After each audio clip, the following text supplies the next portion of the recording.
السلام علیکم ورحمۃ اللہ وبرکاتہ۔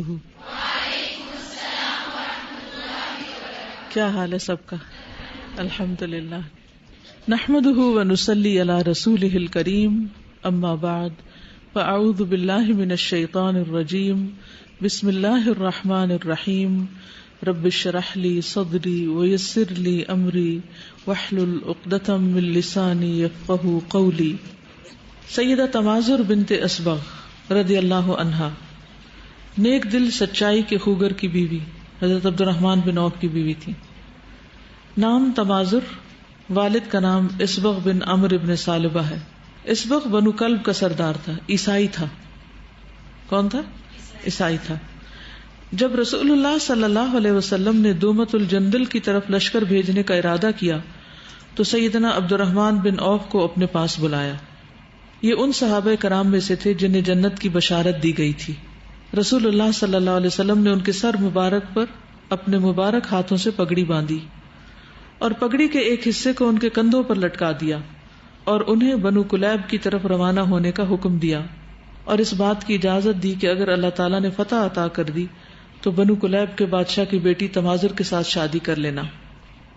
سیدنا عبد الرحمن بن عوف رضی اللہ عنہ رسول اللہ صلی اللہ علیہ وسلم کا حکم پا کر دومت الجندل کی طرف روانہ ہوئے۔ لیکن عبد الرحمن بن عوف کون ہیں؟ ان میں کون سی خوبی تھی جس کی بنا پر رسول اللہ صلی اللہ علیہ وسلم نے انہیں لشکر اسلام کا سالار اعلیٰ بنایا؟ اس نیک دل شخص کے بارے میں عروہ بن مغیرہ اور حمزہ بن مغیرہ بیان کرتے ہیں کہ ہم دونوں نے سیدنا مغیرہ بن شعبہ کو یہ فرماتے ہوئے سنا، رسول اللہ صلی اللہ علیہ وسلم تشریف لائے اور میں بھی آپ کے ساتھ تھا۔ ہم نے دیکھا کہ لوگ فجر کی نماز ادا کر رہے ہیں اور عبد الرحمن بن عوف امامت کے فرائض سر انجام دے رہے ہیں۔ رسول اللہ صلی اللہ علیہ وسلم کی تشریف آوری سے پہلے سیدنا عبد الرحمن بن عوف پہلی رکعت پڑھا چکے ہیں۔ پھر رسول اللہ صلی اللہ علیہ وسلم تشریف لے آئے اور دوسری رکعت میں آپ سیدنا عبد الرحمن بن عوف کے پیچھے لوگوں کے ساتھ نیت باندھ کر نماز میں شامل ہو گئے۔ جب عبد الرحمن بن عوف نے سلام پھیرا تو رسول اللہ صلی اللہ علیہ وسلم بقیہ نماز پوری کرنے کے لیے کھڑے ہوئے۔ آپ کو دیکھ کر لوگ گھبرا گئے اور انہوں نے کثرت سے تسبیحات کہنا شروع کر دی۔ جب رسول اللہ صلی اللہ علیہ وسلم نے اپنی نماز پوری کر لی تو لوگوں سے فرمایا، تم نے ٹھیک کیا، تم نے اچھا کیا۔ پھر رسول اللہ صلی اللہ علیہ وسلم نے فرمایا، ما قبض نبی حتی یصلی خلف رجل صالح من امتہ، کسی نبی کو اس وقت تک موت نہیں آتی جب تک کہ اس نے اپنی امت کے صالح آدمی کے پیچھے نماز ادا نہ کر لی ہو۔ تو اس طرح ان کو امت کا صالح انسان ہونے کا شرف حاصل ہے۔ دارمی میں حمزہ بن مغیرہ سے روایت ہے، اس نے اپنے باپ سے بیان کیا، وہ فرماتے ہیں کہ جب ہم قوم تک پہنچے تو وہ نماز کے لیے کھڑے ہو چکے تھے۔ انہیں عبد الرحمن بن عوف نماز پڑھا رہے تھے۔ انہوں نے انہیں ایک رکعت نماز پڑھا دی۔ جب انہوں نے نبی کریم صلی اللہ علیہ وسلم کی تشریف آوری کو محسوس کیا تو وہ پیچھے ہٹنے لگے۔ رسول اللہ صلی اللہ علیہ وسلم نے انہیں ہاتھ سے اشارہ کیا تو انہوں نے نماز پڑھائی۔ جب سلام پھیرا تو نبی کریم صلی اللہ علیہ وسلم کھڑے ہوئے اور میں بھی کھڑا ہوا۔ ہم نے وہ رکعت پوری کی جو ہم سے رہ گئی تھی۔ یہ کتنا بڑا شرف ہے جو سیدنا عبد الرحمن بن عوف نے خلق عظیم کے پیکر رسول اللہ صلی اللہ علیہ وسلم سے حاصل کیا۔ ترمذی میں رسول اللہ صلی اللہ علیہ وسلم کا ایک فرمان مذکور ہے جس میں سیدنا عبد الرحمن بن عوف کی تعریف کی گئی ہے۔ ترمذی نے ابو سلمہ سے اور اس نے سیدہ عائشہ صدیقہ سے بیان کیا ہے، فرماتی ہیں کہ رسول اللہ صلی اللہ علیہ وسلم ازواج مطہرات سے یہ فرمایا کرتے تھے، ان امرکن مما یہمنی بعدی وکن یصبر علیکن الا الصابرون، میرے بعد تمہارا معاملہ مجھے اہم محسوس ہوتا ہے لیکن صبر سے آراستہ میرے صحابہ تمہارا خیال رکھیں گے۔ یعنی آپ صلی اللہ علیہ وسلم جا رہے تھے اور ازواج کے لیے کچھ بھی نہیں چھوڑا تھا، کیونکہ انبیاء کا ورثہ درہم و دینار نہیں ہوتے بلکہ علم ہوتا ہے۔ تو آپ کو اپنی ازواج کی فکر ہوتی تھی، لیکن اس کے ساتھ ساتھ توکل بھی تھا کہ امت کے جو بہترین افراد ہیں وہ میری ازواج کا خود ہی خیال رکھیں گے۔ سیدہ ام سلمہ فرماتی ہیں کہ میں نے رسول اللہ صلی اللہ علیہ وسلم سے سنا، آپ نے اپنی ازواج مطہرات سے فرمایا، بلا شبہ جو شخص میرے بعد تمہارا خیال رکھے گا وہ سچائی کا خوگر نیک دل ہوگا۔ الہی عبد الرحمن بن عوف کو جنت کے سلسبیل چشمے سے پانی پلانا۔ ابو سلمہ سے روایت ہے کہ عبد الرحمن بن عوف نے اپنے باغ کے بارے میں وصیت کی کہ اسے بیچ کر اس کی قیمت امہات المومنین کو دے دی جائے. وہ باغ 40,000 درہم کا فروخت ہوا اور وہ ساری رقم امہات المومنین میں تقسیم کر دی گئی، یعنی ان کی ضروریات پوری کرنے کے لیے. جب سیدنا عبد الرحمن بن عوف لشکر اسلام کی قیادت کرتے ہوئے دومت الجندل پہنچے تو آپ نے اس کے باشندوں کے سامنے اسلام کی دعوت پیش کی. انہوں نے بخوشی اسلام کو قبول کر لیا. جس نے اسلام قبول کرنے سے انکار کیا اس سے جزیہ وصول کیا گیا. بنو کلب قبیلے کے بادشاہ کی بیٹی نے بھی اسلام قبول کر لیا، یعنی تمازر نے. سیدنا عبد الرحمن بن عوف نے اس کے باپ اسبغ بن عمر سے بیٹی کا رشتہ مانگا جو اس نے منظور کر لیا اور اپنی بیٹی کی شادی سیدنا عبد الرحمن بن عوف کے ساتھ کر دی. شادی کے بعد ان کے ہاں بیٹا پیدا ہوا جس کا نام ابو سلمہ بن عبد الرحمن رکھا گیا. یہ حدیث کے راوی بھی ہیں. انفاق فی سبیل اللہ میں معاون بیوی، یہ انوکھا اور نرالا خاوند جس کے ساتھ سیدہ تمازر رشتہ ازدواج میں منسلک ہوئی، وہ ہے جو اپنا مال و دولت قریش کے پاس چھوڑ کر مدینہ منورہ پہنچ گیا. مکہ میں بھی بہت امیر تھے، جب ہجرت کی تو سب کچھ وہیں چھوڑ دیا تاکہ رسول اللہ صلی اللہ علیہ وسلم کا قرب حاصل ہو سکے. انہوں نے اپنے مال و دولت سے زیادہ رسول اللہ صلی اللہ علیہ وسلم کے قرب کو ترجیح دی. جب ان کے دینی بھائی سیدنا سعد بن ربیع نے اپنا نصف مال ان کے سپرد کرنا چاہا تو انہوں نے یہ مال لینے سے انکار کر دیا اور خود تجارت کی غرض سے منڈی چلے گئے. وہاں انہوں نے تجارت کا پیشہ اپنایا اور حلال کمائی سے وافر مقدار میں مال جمع کیا. یہ بڑے کامیاب تاجر تھے. اللہ تعالیٰ نے تجارت میں خوب نفع عطا کیا. سیدنا عبد الرحمن بن عوف نے ایک دفعہ اپنا نصف مال اللہ کی راہ میں صدقہ کر دیا. ایک دفعہ 40,000 دینار، دینار کس کا ہوتا ہے؟ سونے کا. 40,000 دینار صدقے میں دیے. ایک دفعہ 500 گھوڑے اور 500 اونٹ اللہ کی راہ میں دیے. ان صدقات کے باوجود وہ اللہ سبحانہ وتعالیٰ سے بہت زیادہ ڈرتے تھے کیونکہ ان کے پیش نظر ہر دم اللہ سبحانہ وتعالیٰ کا یہ فرمان رہتا تھا وَإِذْ تَأَذَّنَ رَبُّكُمْ لَئِن شَكَرْتُمْ لَأَزِيدَنَّكُمْ وَلَئِن كَفَرْتُمْ إِنَّ عَذَابِي لَشَدِيدٌ. اور یاد کرو جب تمہارے رب نے خبردار کر دیا تھا اگر شکر گزار بنو گے تو میں تمہیں اور زیادہ نوازوں گا، اور اگر کفران نعمت کرو گے تو میری سزا بہت سخت ہے. سچائی کے خوگر نیک دل سیدنا عبد الرحمن بن عوف سے اللہ اور اس کے رسول راضی ہو گئے. یہ خوش نصیبی حاصل ہو جانے کے بعد انسان کو اور کیا چاہیے. اللہ تعالیٰ عبد الرحمن بن عوف، ان کی بیوی تمازر، ان کے بیٹے ابو سلمہ پر اپنی رحمت کی برکھا برسائے اور انہیں وافر مقدار میں جزائے خیر سے نوازے. آمین یا رب العالمین. بیسیکلی حضرت تمازر کا تو یہاں زیادہ کردار نہیں بتایا گیا. یہ پتہ چلتا ہے کہ سردار کی بیٹی تھی، خود مسلمان ہوئی اور پھر ایک نیک شخص کی زوجیت میں آئی. اس سے کیا پتہ چلتا ہے کہ ان کے اندر خیر تھی. اور ادھر سے حضور صلی اللہ علیہ وسلم نے بھی حضرت عبد الرحمن کو کہا تھا کہ اگر فتح نصیب ہو جائے تو تم بنو کلب قبیلے کے سردار کی بیٹی سے نکاح کر لینا. عبد الرحمن بن عوف کے کردار سے کیا بات سیکھی آپ نے؟ چند باتیں اور بھی آپ سے کروں گی، لیکن ابھی تک جو پڑھا ہے اس سے کیا چیز سمجھ میں آتی؟ انہوں نے جو کچھ خرچ کیا تھا اللہ کی راہ میں، کیا کیا کیا تھا؟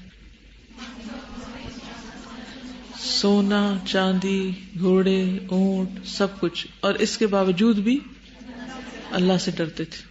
اور ہمارا حال یہ ہے کہ کچھ نہ کر کے بھی بے فکر ہیں کہ اللہ غفور الرحیم ہے. یا ہم تھوڑی سی بھی کوئی قربانی کر لیتے ہیں تو اپنے آپ کو بڑی چیز سمجھنے لگتے ہیں، فخر کرنے لگتے ہیں، ہم اپنے آپ کو دوسروں سے بہتر سمجھنے لگتے ہیں. جی بولیے. اس میں لکھا ہوا کہ مکہ میں بھی تھے تو اپنا سارا مال چھوڑ گئے تھے، تو آگے جا کے جب مشکل آئی تو اس میں بدگمان نہیں ہوئے اللہ تعالیٰ سے کہ تو پہلے ہی میں نے دین کے لیے اتنا کچھ کر دیا، اب مجھے یہ مل رہا ہے، یہ ریوارڈ، بلکہ اللہ تعالیٰ کا اتنا خوف تھا کہ اس میں بھی پازیٹیو رہے، اتنے پازیٹیو تھنکنگ تھے کہ آگے بھی اللہ کے دین کو سرو کیا اپنی دولت سے اور مال سے. ان کے بارے میں آتا ہے جب یہ مدینہ میں آئے تو نبی صلی اللہ علیہ وسلم نے ان کو سعد بن ربیع کا بھائی بنایا تھا. انصاری تھے وہ، اور ان کے باغ بھی تھے اور ان کی 2 بیویاں تھیں. تو انہوں نے کہا تھا کہ آپ ان میں سے جس کو پسند کریں میں اس کو طلاق دوں گا اور آپ اس سے شادی کر لیں، اور اپنے مال و دولت میں بھی شریک کرنا چاہا. لیکن حضرت عبد الرحمن بن عوف نے کیا کہا کہ بارک اللہ فی مالکم و اہلکم دلونی علی السوق، مجھے بازار کا راستہ بتاؤ کہ میں تجارت کرنا جانتا ہوں، یعنی مجھے کام آتا ہے، میں کام کروں گا. اور جب تجارت کرنا شروع کی تو پھر کیا ہوا؟ کہتے ہیں کہ میں مٹی میں بھی ہاتھ ڈالتا تھا تو وہ سونا بن جاتی تھی. اسی لیے ان کے پاس 500 اونٹ جمع ہو گئے اور 500 گھوڑے. ایک گھوڑے کی بھی کتنی قیمت ہوتی ہے. تو مال کا ہونا برا نہیں، اصل بات یہ ہے کہ انسان اس مال کو خرچ کہاں کرتا ہے. اس سے اپنی دنیا اور آخرت بنا سکتا ہے اور اس سے بربادی بھی مول لے سکتا ہے اگر وہ اسراف کرتا ہے، کیونکہ ان اللہ لا يحب المسرفین، اللہ تعالیٰ اسراف کرنے والوں سے محبت نہیں کرتا. ایک دفعہ حضرت خالد بن ولید اور ان کے درمیان کچھ جھگڑا ہو گیا، اور انسان ہے آپس میں کچھ اونچ نیچ ہو ہی جاتی ہے. تو خالد نے عبد الرحمن کو کچھ برا بھلا کہہ دیا، تو رسول اللہ صلی اللہ علیہ وسلم نے فرمایا میرے کسی صحابی کو برا نہ کہو، کیونکہ تم میں سے کوئی آدمی اگر احد پہاڑ کے برابر بھی سونا خرچ کرے تو میرے صحابی کے 2 مد یا آدھے مد کا مقابلہ بھی نہیں کر سکتا. یعنی اگر کوئی احد جو ہے نا میسو پہاڑ ہے، مدینہ کا دور سے نظر آتا ہے، بلند پہاڑ ہے، کوئی ڈھکی چھپی چیز نہیں، اور کئی میل پہ پھیلا ہوا ہے. یعنی آج اگر تم میں سے کوئی احد پہاڑ برابر بھی سونا خرچ کرے، اتنا بھی صدقہ کر دے، تو جو میرے صحابہ مشکل وقت میں خرچ کر چکے ہیں اس کا 1 مد یا آدھا مد بھی نہیں. پھر ان کا اخلاق و کردار یہ تھا کہ بہت وعدے کے پابند تھے. عبد الرحمن بن عوف کہتے ہیں کہ میں نے امیہ بن خلف سے یہ معاہدہ لکھوایا کہ وہ مکہ میں میرے بال بچوں اور سامان کی حفاظت کرے اور میں مدینہ میں اس کے سامان کی حفاظت کروں. جب میں نے اپنا نام لکھتے وقت رحمان کا ذکر کیا تو اس نے کہا میں رحمان کو کیا جانوں، تم اپنا وہی نام لکھواؤ جو زمانہ جاہلیت میں تھا. چنانچہ میں نے عبد عمر لکھوایا، یعنی حضرت عبد الرحمن بن عوف کا پہلا نام کیا تھا؟ عبد عمر. بدر کی لڑائی کے موقع پر میں ایک پہاڑ کی طرف گیا تاکہ لوگوں سے آنکھ بچا کر اس کی حفاظت کر سکوں، کیونکہ معاہدہ ہو چکا تھا. لیکن بلال رضی اللہ عنہ نے دیکھ لیا اور فوراً ہی انصار کی ایک مجلس میں آئے. انہوں نے مجلس والوں سے کہا کہ دیکھو امیہ بن خلف ادھر موجود ہے، اگر امیہ بچ نکلا تو میری ناکامی ہوگی. چنانچہ ان کے ساتھ انصار کی ایک جماعت ہمارے پیچھے ہو لی. جب مجھے خوف ہوا کہ اب یہ لوگ ہمیں آ پکڑیں گے تو میں نے اس کے لڑکے کو آگے کر دیا تاکہ اس کے ساتھ آنے والی جماعت مشغول رہے، لیکن لوگوں نے اسے قتل کر دیا اور پھر بھی وہ ہماری طرف بڑھنے لگے. امیہ کا بہت بھاری جسم تھا. آخر جب جماعت انصار نے ہمیں آ پکڑا تو میں نے اس سے کہا کہ زمین پہ لیٹ جاؤ. جب وہ زمین پہ لیٹ گیا تو میں نے اپنا جسم اس کے اوپر ڈال دیا. معاہدے کی پابندی آپ دیکھیں کیسے ہو رہی ہے. صحابہ قتل کرنے کے لیے کھڑے ہیں اور یہ اس عہد کی وجہ سے اس کو بچا رہے ہیں تاکہ لوگوں کو روک سکوں. لیکن لوگوں نے میرے جسم کے نیچے سے اس کے جسم پر تلوار کی ضربیں لگائی اور اسے قتل کر کے ہی چھوڑا. ایک صحابی نے اپنی تلوار سے میرے پاؤں کو بھی زخمی کر دیا. عبد الرحمن بن عوف اس کا نشان اپنے قدم کے اوپر ہمیں دکھایا کرتے تھے. یہ جو عہد کی پابندی ہے اور امانت میں خیانت نہ کرنا ہے اور سچ بولنا ہے، یہ ایسی خوبیاں تھیں ان لوگوں کے اندر کہ جس کی وجہ سے اللہ سبحانہ وتعالیٰ نے ان کو اپنے دین کی خدمت کے لیے چنا تھا. یعنی اگر کسی کافر سے بھی معاہدہ ہو جائے، دشمن سے بھی ہو جائے، تو بھی اس کو پورا کرو. عام لوگوں میں یہ کوالٹی ہو ہی نہیں سکتی. بہت امیزنگ بات ہے یہ. دنیا کی نعمت سامنے آنے پر آخرت کی فکر سے رونا. عبد الرحمن بن عوف کے سامنے کھانا لایا گیا، وہ روزے سے تھے. اس وقت انہوں نے فرمایا کہ مصعب بن عمیر شہید کیے گئے، وہ مجھ سے بہتر تھے، لیکن ان کے کفن کے لیے صرف ایک چادر میسر آ سکی. اگر اس سے ان کا سر ڈھانکا جاتا تھا تو پاؤں کھل جاتے تھے، پاؤں ڈھانکے جاتے تھے تو سر کھل جاتا تھا. اور کہا حمزہ بھی اسی طرح شہید ہوئے، وہ بھی مجھ سے اچھے تھے. پھر ان کے بعد دنیا کی کشادگی ہمارے لیے خوب ہوئی، یا یہ کہ دنیا ہمیں بہت مل گئی. ہمیں تو اس کا ڈر لگتا ہے کہ کہیں ایسا نہ ہو کہ ہماری نیکیوں کا بدلہ اسی دنیا میں ہم کو مل گیا ہو. پھر وہ رونے لگے، یہاں تک کہ کھانا بھی چھوڑ دیا.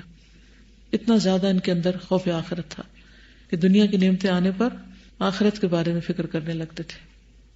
ہم کتنی بار آخرت کو یاد کر کے روتے ہیں؟ ہم سب کو اپنے بارے میں سوچنا چاہیے. کیا دن میں 1 دفعہ یا زیادہ، ہفتے میں 1 دفعہ یا مہینے میں 1 دفعہ، یا کبھی بھی نہیں؟ کثرت مال کی وجہ سے ہلاکت کا خوف. ام سلمہ سے مروی ہے کہ ایک مرتبہ عبد الرحمن بن عوف ان کے پاس آئے، کہنے لگے اماں جان مجھے اندیشہ ہے کہ مال کی کثرت مجھے ہلاک نہ کر دے.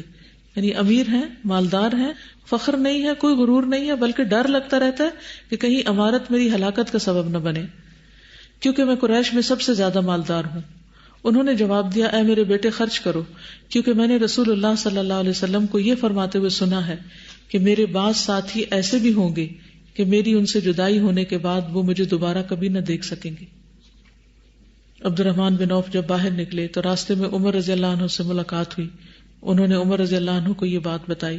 عمر خود ام سلمہ کے پاس پہنچے اور گھر میں داخل ہو کر ان سے کہا, اللہ کی قسم کھا کر بتائیے کیا میں بھی ان میں سے ہوں کہ جن کے بارے میں حضور صلی اللہ علیہ وسلم نے یہ بتایا تھا کہ میں دوبارہ ان سے کبھی نہیں ملوں گا؟ انہوں نے فرمایا نہیں, لیکن آپ کے بعد میں کسی سے یہ بات نہیں کہوں گی.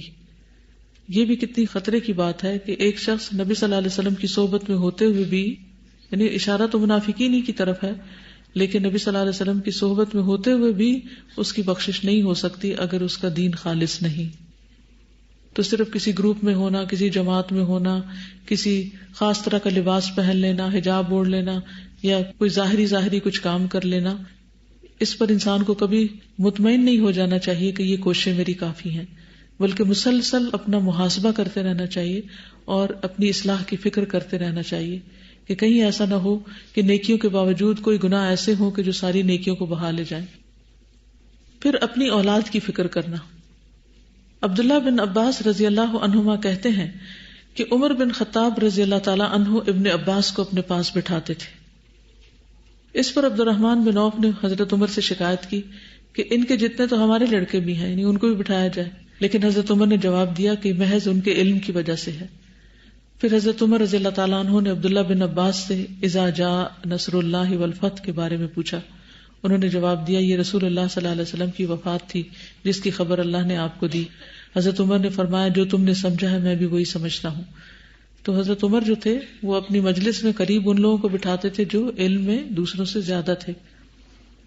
اب حالانکہ مال میں یہ زیادہ تھے لیکن علم میں دوسرے صحابہ زیادہ تھے, تو ان کی شکایت کے باوجود انہوں نے صاف بتا دیا کہ قرب کی اصل وجہ کیا ہے. حضرت عمر کا اپنی جگہ امامت کے لیے ابن عوف کا ہاتھ پکڑنا. حضرت عمر رضی اللہ تعالیٰ عنہ پر جب حملہ کیا گیا تو حضرت عمر نے عبد الرحمن بن عوف کا ہاتھ پکڑ کر انہیں آگے بڑھا دیا کہ تم نماز پڑھاؤ, کیونکہ وہ تو یعنی کہ انڈر اٹیک تھے تو پڑھا نہیں سکتے تھے. عمر بن میمون کہتے ہیں جو لوگ حضرت عمر کے قریب تھے انہوں نے بھی وہی صورتحال دیکھی جو میں دیکھ رہا تھا, لیکن جو لوگ مسجد کے کنارے پر تھے پچھلی صفوں میں تو انہیں کچھ معلوم نہ ہو سکا. چونکہ انہوں نے نماز میں حضرت عمر کی قرات نہیں سنی تھی تو سبحان اللہ کہتے رہے. آخر عبد الرحمن بن عوف نے لوگوں کو بہت ہلکی نماز پڑھائی. حضرت عثمان کو خلافت کے لیے منتخب کرنے والے بھی یہی تھے, عبد الرحمن بن عوف. حضرت عمر نے کیا کیا تھا وفات سے پہلے 6 افراد کی کمیٹی بنا دی تھی. تو وہ سب جمع ہوئے تو حضرت عبد الرحمن بن عوف نے کہا تمہیں اپنا معاملہ اپنے میں ہی سے 3 آدمیوں کے سپرد کر دینا چاہیے. اس پر زبیر رضی اللہ عنہ نے کہا میں اپنا معاملہ حضرت علی کے سپرد کرتا ہوں. طلحہ رضی اللہ تعالیٰ عنہ نے کہا کہ میں اپنا معاملہ عثمان رضی اللہ عنہ کے سپرد کرتا ہوں. سعد بن ابی وقاص نے کہا کہ میں اپنا معاملہ عبد الرحمن بن عوف کے سپرد کرتا ہوں. یہ 6 کی بجائے وہ کتنے رہ گئے 3, کیونکہ جتنے کم لوگوں کے اتنا جلدی فیصلہ ہوگا.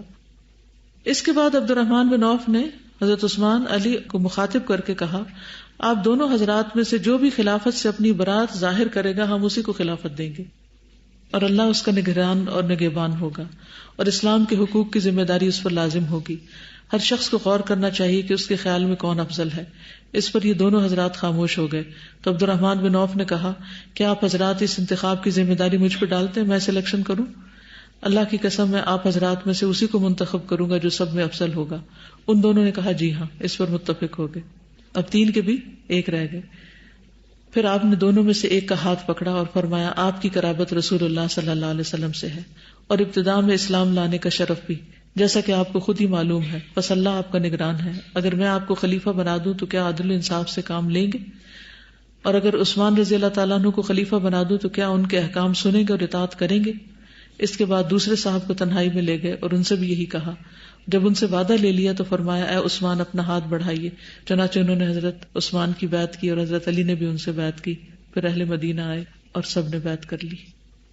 کس طرح جھگڑے کو نپٹایا. اور اس میں آپ دیکھیے کہ صرف اپنی مرضی اور اپنا حکم نہیں سنا دیا. یہ جو کام بعد میں انہوں نے کیا یہ پہلے بھی کر سکتے تھے, لیکن پہلے کیا کیا؟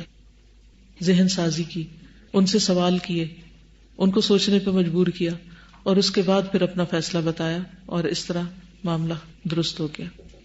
یہ ہے بصیرت. ہمیں معاملات درست طریقے سے سلجھانے نہیں آتے. ہم بعض اوقات بہت ڈائریکٹ بات دوسرے کو کر دیتے ہیں جس کی وجہ سے عموماً دل ٹوٹ جاتے ہیں اور معاملات اور تعلقات باہم خراب ہو جاتے ہیں. تو اصل میں ان لوگوں کا مقصد کیا تھا؟ اصلاح. جب انسان کو دین سے محبت ہوتی اور دین کی ترقی اس کو مطلوب ہوتی ہے تو پھر کیا ہوتا ہے؟ پھر انسان اصلاح کی کوشش کرتا ہے، حالات کو درست رکھنے کی کوشش کرتا ہے، اور اس کے لیے اللہ سے دعائیں بھی مانگتا ہے اور آگے بڑھتا ہے. لیکن جب انسان کی ذات آگے آ جاتی ہے اور دین پیچھے چلا جاتا ہے تو پھر اصلاح کی کوشش نہیں ہوتی، پھر یہ دیکھا جاتا ہے کہ ہمارا مفاد کس میں زیادہ ہے. کوئی کچھ کہنا چاہے گا اس سے پہلے کہ میں آگے بڑھوں؟ جی السلام علیکم. میں ان کا دیکھ رہی ہوں کہ ان کے اندر جو سچائی اور اخلاص ہے نا وہ بہت زیادہ ہے. جیسے کہ رسول اللہ صلی اللہ علیہ وسلم نے بھی فرمایا تھا کہ میری بات تمہارا اپنی ازواج سے کہ وہی خیال رکھے گا جو سچائی کا خوگر اور نیک دل ہوگا. تو رسول اللہ صلی اللہ علیہ وسلم کے سامنے تو ظاہر ہے سب کام کرتے ہی تھے، لیکن جو ان کی وفات کے بعد ان کی ازواج کا خیال رکھنا ہے، یعنی یہ ایک ایسا کام ہے کہ جس میں ٹوٹل اخلاص صرف اللہ تعالیٰ سے، کیونکہ وہ نبی صلی اللہ علیہ وسلم کو دکھانے کے لیے نہیں کرتے تھے. اور اسی طرح یہ جو آپ نے واقعہ سنایا ان کی چوز کیا انہوں نے خلیفہ کا، تو وہ بھی یہی شو کرتا ہے ان کو اپنی ذات اور وہ چیز کا بالکل کوئی غرض نہیں تھی کہ مجھے بنا دیا جائے، یا یعنی بالکل اخلاص کے ساتھ انہوں نے سارا معاملہ نپٹایا. ایک اندازہ ہوگا.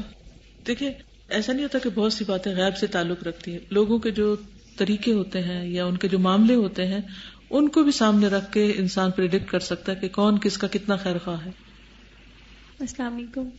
اساتذہ جس طرح اس میں ہم لوگوں نے پڑھا ہے کہ عبد الرحمن بن عوف نے اتنا صدقہ کیا تھا، اور اس سے پہلے جو تھے ابو بکر انہوں نے اتنا احسان کیا تھا مصطفیٰ پہ. تو آج جو ہم لوگ ہیں اگر ہم لوگ کسی کے اوپر احسان کرتے ہیں تو اس کے بعد اگر ہم لوگ جتلا دیتے ہیں تو ہم سے وہ اس کا اجر لے لیا جاتا ہے. اس کے بعد اگر ہم توبہ کر لیتے ہیں تو کیا وہ اجر ہمیں واپس کر دیا جائے گا؟ اللہ سے اچھی امید رکھنی چاہیے. نہیں، کل بھی ہم لوگوں نے وہ پڑھا تھا. جی اس میں یہ ہے کہ قرآن مجید میں یہ آتا ہے کہ فَإِنَّهُ يَتُوبُ إِلَى اللَّهِ مَتَابًا اور فَأُولَٰئِكَ يُبَدِّلُ اللَّهُ سَيِّئَاتِهِمْ حَسَنَاتٍ کہ اللہ تعالیٰ ان کی برائیوں کو بھلائیوں سے بدل دے گا. جب انسان سچی توبہ کر لیتا ہے تو انسان کی غلطی کو امید ہے کہ بھلائی سے بدل دیا جائے گا اور اس کو واپس ریسٹور کر دیا جائے گا، انڈو کر دیا جائے گا. نبی صلی اللہ علیہ وسلم سے تعلق. حضرت عمر رضی اللہ تعالیٰ عنہ نے وفات سے قبل فرمایا میں اس امر خلافت کا ان چند صحابہ سے زیادہ کسی اور کو مستحق نہیں سمجھتا جن سے رسول اللہ صلی اللہ علیہ وسلم اپنی وفات تک راضی رہے. وہ میرے بعد جسے بھی خلیفہ بنائے خلیفہ وہی ہوگا، اور تمہارے لیے ضروری ہے کہ تم اپنے خلیفہ کی باتیں توجہ سے سنو اور اس کی اطاعت کرو. آپ نے اس موقع پر عثمان، علی، طلحہ، زبیر، عبد الرحمن بن عوف اور سعد بن ابی وقاص کے نام لیے کہ یہ وہ لوگ ہیں جن سے آپ آخر تک راضی رہے، خوش رہے. امہات کا خیال رکھنے والے. ام بکر بنت مسور کہتی ہیں ایک مرتبہ عبد الرحمن بن عوف نے اپنی ایک زمین عثمان بن عفان کے ہاتھ 40,000 دینار میں فروخت کر دی اور اس کو بنو زہرہ کے فقراء اور مہاجرین اور امہات المومنین میں تقسیم کر دیا. مسور کہتے ہیں کہ میں عائشہ رضی اللہ تعالیٰ عنہ کے پاس اس کا حصہ لے کر گیا. انہوں نے پوچھا یہ کس نے بھیجا ہے؟ میں نے کہا عبد الرحمن بن عوف نے. انہوں نے کہا میں نے نبی صلی اللہ علیہ وسلم کو یہ فرماتے ہوئے سنا کہ میرے بعد تم پر مہربانی کرنے والے وہی لوگ ہوں گے جو صابرین ہیں. سقى اللہ عبد الرحمن بن عوف من سلسبیل الجنہ. اللہ عبد الرحمن بن عوف کو جنت کی سلسبیل سے سیراب کرے. جی حضرت عائشہ نے بولا. حضرت عمر نے اپنے آخری حج کے موقع پر نبی صلی اللہ علیہ وسلم کی بیویوں کو حج کرنے کی اجازت دی. ان کے ساتھ عثمان بن عفان اور عبد الرحمن بن عوف کو بھیجا گروپ میں. یہ نبی صلی اللہ علیہ وسلم کے گھر والوں کے معاملات پر نظر رکھتے تھے اور ان کی ضروریات پوری کیا کرتے تھے، اور اسی وجہ سے ان کو حج میں بھی ساتھ بھیجا گیا. یہ نبی صلی اللہ علیہ وسلم کو قبر میں اتارنے والوں میں سے بھی تھے.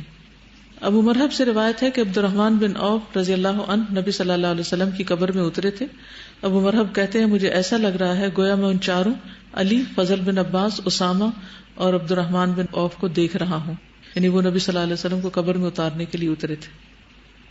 حدیث کو روایت کرنے میں بھی بہت انہوں نے احتیاط برتی. صاحب کہتے ہیں کہ میں طلحہ بن عبید اللہ، سعد، مقداد بن اسد اور عبد الرحمن بن عوف کی صحبت میں بیٹھا ہوں، لیکن میں نے کسی کو رسول اللہ صلی اللہ علیہ وسلم کی حدیث بیان کرتے نہیں سنا. البتہ طلحہ رضی اللہ عنہ سے سنا کہ وہ احد کی جنگ کے متعلق واقعات بیان کرتے تھے. یعنی انہیں بہت سی چیزیں معلوم بھی تھیں لیکن اس کے باوجود ڈرتے تھے کہ کہیں کوئی کمی بیشی نہ ہو جائے، لیکن جب ضرورت پڑتی تھی تو پھر روایت بھی کرتے تھے. عمر بن خطاب رضی اللہ تعالیٰ عنہ شام کے لیے نکلے، یہاں تک کہ جب مقام سرغ میں پہنچے تو ان سے لشکر کے عمراء یعنی ابو عبیدہ بن جراح اور ان کے ساتھی ملے اور بیان کیا کہ ملک شام میں وبا پھیلی ہوئی. کون سی وبا تھی؟ طاعون، شابش. راوی کا بیان ہے کہ عبد الرحمن بن عوف آئے اور وہ کسی ضرورت کی وجہ سے اس وقت موجود نہ تھے. انہوں نے کہا اس کے متعلق میرے پاس علم ہے. میں نے رسول اللہ صلی اللہ علیہ وسلم کو فرماتے ہوئے سنا, جب تم کسی جگہ کے بارے میں سنو کہ وہاں وبا پھیل گئی ہے تو وہاں نہ جاؤ, اور جب کسی جگہ وبا پھیل جائے اور تم وہاں موجود ہو تو وہاں سے فرار نہ ہو. راوی کا بیان ہے کہ حضرت عمر نے اللہ کا شکر ادا کیا, پھر وہاں سے واپس ہوئے. تو کنہوں نے یہ مسئلہ حل کیا؟ عبد الرحمن بن عوف نے. حالت مرض میں بھی حدیث بیان کی انہوں نے.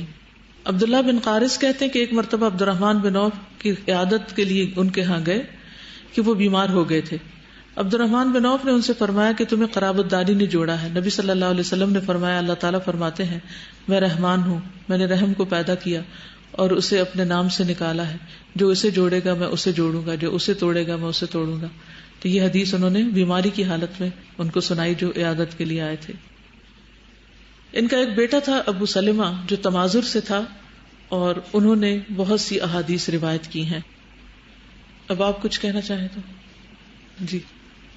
السلام علیکم. وعلیکم السلام. سازا, ابھی آپ نے بصیرت کی بات کی حضرت ابو رحمان بن عوف رضی اللہ تعالیٰ عنہ میں, تو ابھی آپ نے بتایا کہ انہوں نے حدیث روایت کرنے میں بہت احتیاط سے کام لیا, لیکن جب ان کے پاس کوئی عیادت کے لیے آئے تب بھی انہوں نے کیسے بصیرت کے ساتھ, اور کیا ان کو صلہ رحمی اور جوڑنے والی حدیث جو ہے وہ اس وقت پہ روایت کی کہ جو بھی ان کے پاس عیادت کے لیے آئے تھے اس ٹائم پہ, تو ضرورت کے ساتھ اپنے علم کو جو ہے اس کے مطابق انہوں نے آگے بتایا.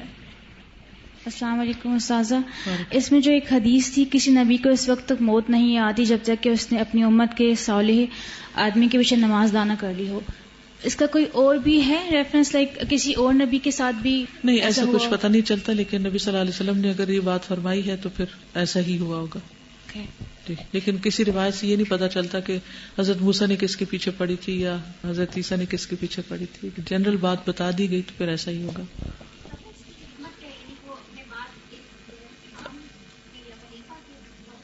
یعنی نبی کا مقام سب سے بڑا ہوتا ہے, لیکن نبی اس بات میں آر محسوس نہیں کرتا کہ وہ اپنے سے چھوٹے کے پیچھے نماز پڑھ لیں.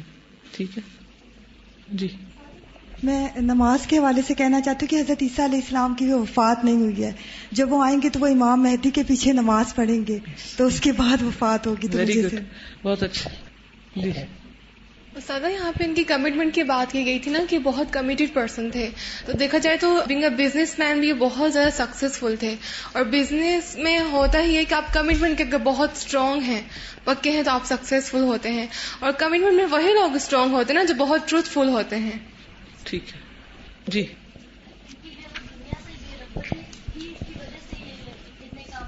جی ہاں, یعنی مالدار ہونے کے باوجود دنیا سے بہت ساری بے رغبتی تھی. اللہ تعالیٰ ہمیں بھی ان جیسا اخلاق اور کردار عطا کرے. وآخر دعوانا ان الحمد للہ رب العالمین. سبحانک اللہم وبحمدک, اشہد ان لا الہ الا انت, استغفرک واتوب الیک. السلام علیکم ورحمۃ اللہ وبرکاتہ.